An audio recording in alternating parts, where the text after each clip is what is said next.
Hi everyone, welcome to the Business Data Cloud Innovations.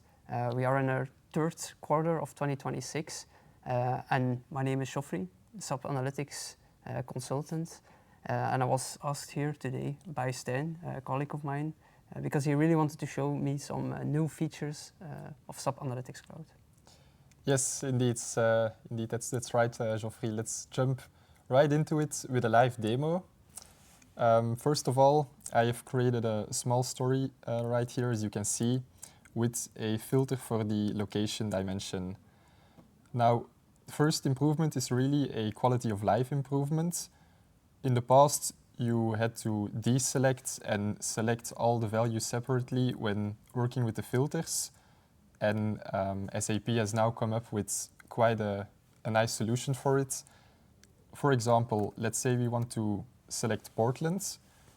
As soon as we use the search function, we see the two buttons, replace and update. These are actually the new feature of this quarter, where clicking replace will replace all the existing filter values with the value or multiple values that we see right now in the selection. And update will simply add the values shown here to the already existing selection. So let's try it out with replace. We see that all the values have been deselected and only Portland is selected at the moment. We can then, for example, search again and say we want to add all the locations that start with sun. So now we click update and these get added to the already existing selection of Portland. What do you think about this, Geoffrey? Well, it's really cool and nice. But like you said, it's a small update. So if you're using the filter already and you have no problems or it works fine, then nothing will really change. It's just an extra update.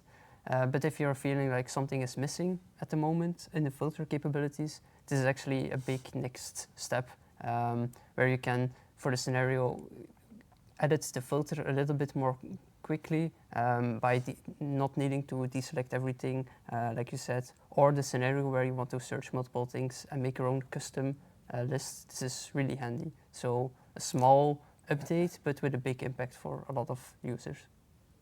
Indeed, indeed. Okay, this was a nice update, but we are in 2026. Is there something AI related that you can show me? Of course, I was hoping you would ask for it. We have a nice AI feature indeed related to the SAC scripting functionalities. As you can see from the screenshot that we got, there is now an AI chatbot that SAP has built into the script editor. The big advantage, of course, is that this specific AI has all the context and all the relevant limitations of the SAC scripting.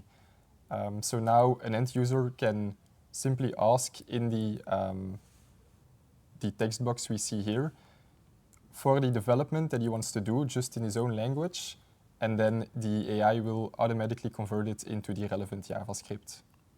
Okay, cool.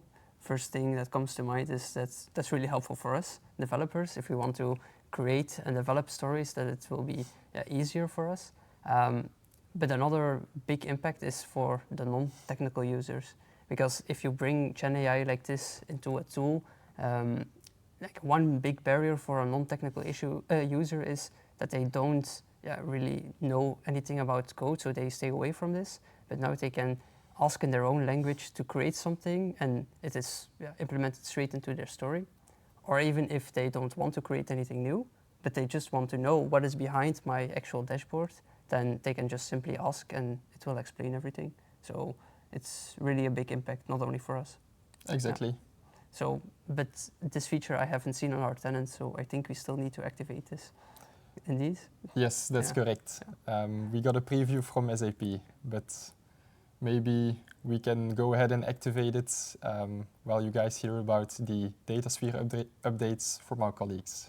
Sounds great. Let's do it.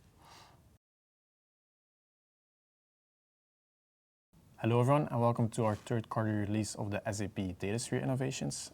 My name is Stijn and I'm an analytics expert at Flexo for over 2.5 years now. And today I'm joined by Ben van der Smissen, 20 years of experience in the BI world also. And Stijn, can you show us the new feature that was added by SAP? Of course.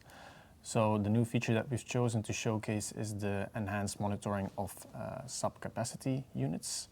So let's take a look in the system.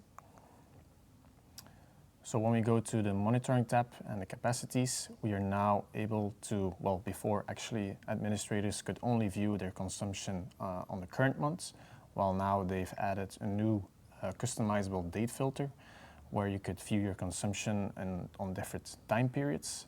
And they've added a graph below where you could even view it on a more detailed level, so on a daily level, as well as on a specific time. So on top of that, they've also added a new spaces tab. So before you could only see your capacity on an overall tenant level, while now they've added the functionality that you can see per space how much capacity units have been consumed, as well as, for example, premium outbound volume, as well as object storage, and so on. And you could really see it now in detail per space. So what do you think about this feature, Ben? Well, Datasphere environments are going to grow bigger and bigger over time, so this is a very strong feature that will allow administrators to see the trend of the capacity units over time. Especially when new pipelines are going to be deployed, it's very important to keep track of the usage of these capacity units. And for sure, a secondary scenario is to keep track of the overall usage and consumption of capacity units in the system. So very strong feature. The Spaces tab will for sure make it easier to pinpoint where to look for the bigger consumption of the capacity units. So very strong feature. Indeed, a very nice feature. I hope you enjoyed this release and hopefully see you as well in the next one.